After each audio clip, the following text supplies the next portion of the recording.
Okay, so we're living in this super connected world, right? And you hear it all the time, loneliness is a global epidemic. But what if our fear of being alone is actually the real problem here? In this explainer, we're going to dig into the surprising superpower of solitude. So check this out. This quote from a recent University of Michigan study is really what got me thinking. It says, widespread public discourse about the dangers of being alone may be doing more harm than good. Whoa. It's basically saying all those news stories about the loneliness epidemic might be making us feel worse. That's a huge idea, so let's unpack it. All right, first up, the war on being alone. We've got to understand the story we're all constantly being told. It feels like there's this nonstop message that being by yourself is, well, a problem that needs to be fixed. And the data on this is, well, it's pretty shocking. That same study from the University of Michigan, it found that news articles are 10 times more likely to talk about being alone as a bad thing than as a good thing. 10 times! Think about that. That's a massive tilt that totally shapes how we all think about this stuff. And this really gets to the heart of it, doesn't it? Is being alone the same as being lonely? The thing is, our culture, the media, they mix these two up all the time. But they're not the same at all. Being alone is just a physical state. You're not with other people. But loneliness, that's an emotion, a painful feeling of being isolated when you don't want to be. And figuring out that difference, well, that's the key to everything. Okay, so if just being alone isn't the real problem, then what's the upside? What's the benefit?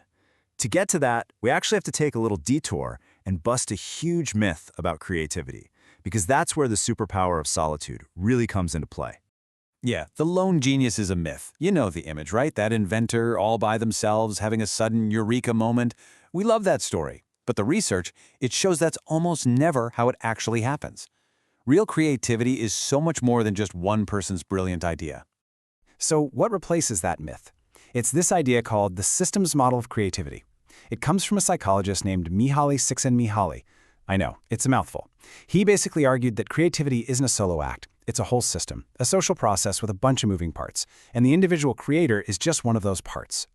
So here's how this system actually works. First, you've got the individual. That's the person who comes up with a new idea. But, and this is crucial, that idea doesn't just exist in a vacuum, it enters a domain. Think of it like the existing culture and rules of a field, like mathematics or painting.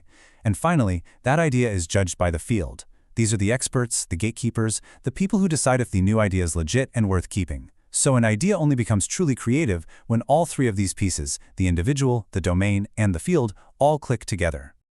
Okay, so what does any of this have to do with being alone? Well, now that we see the individual as just the starting point of this bigger system, we can finally understand the true role of solitude. It's the superpower. It's the tool that helps that person, that individual, sharpen their idea and make that crucial first step happen. And this is the perfect way to see that difference we talked about earlier. Loneliness, that's the pain of being alone. It's when you don't want to be alone, but you are.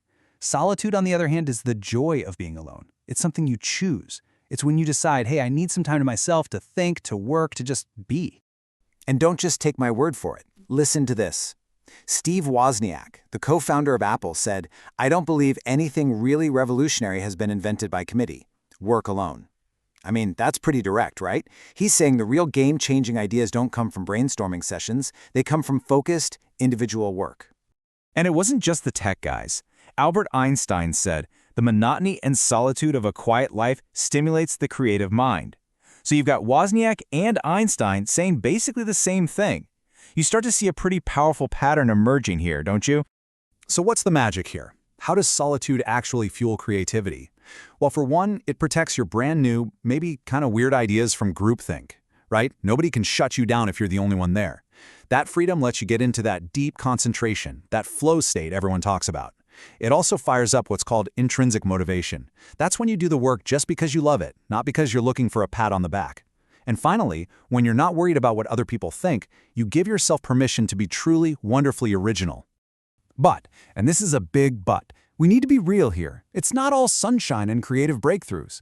The path of solitude can be risky. For a lot of history's greatest minds, it was a total double-edged sword. You can think of it like this. On one side, you have the gift of solitude. It gives you the freedom for that deep thought we talked about, it sparks amazing creativity, and it lets you escape all the social noise. But on the other side, there's the curse. It can lead to feeling totally disillusioned, it can make mental health struggles worse, and you can even end up being rejected by the very society you're trying to help.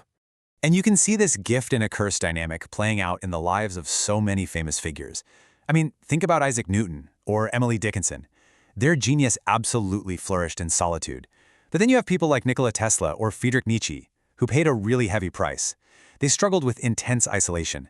So yes, solitude fueled their work, but it also cost them a lot personally.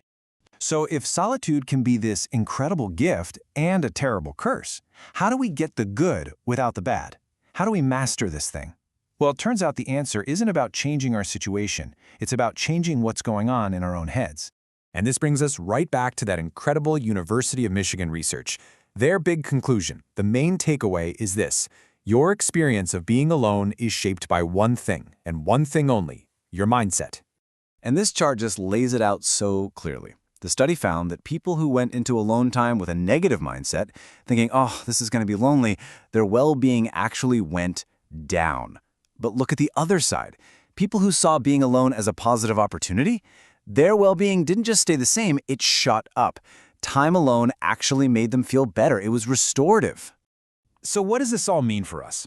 The big idea here is that we can actually change our relationship with being alone. The goal isn't just to, survive it without feeling lonely.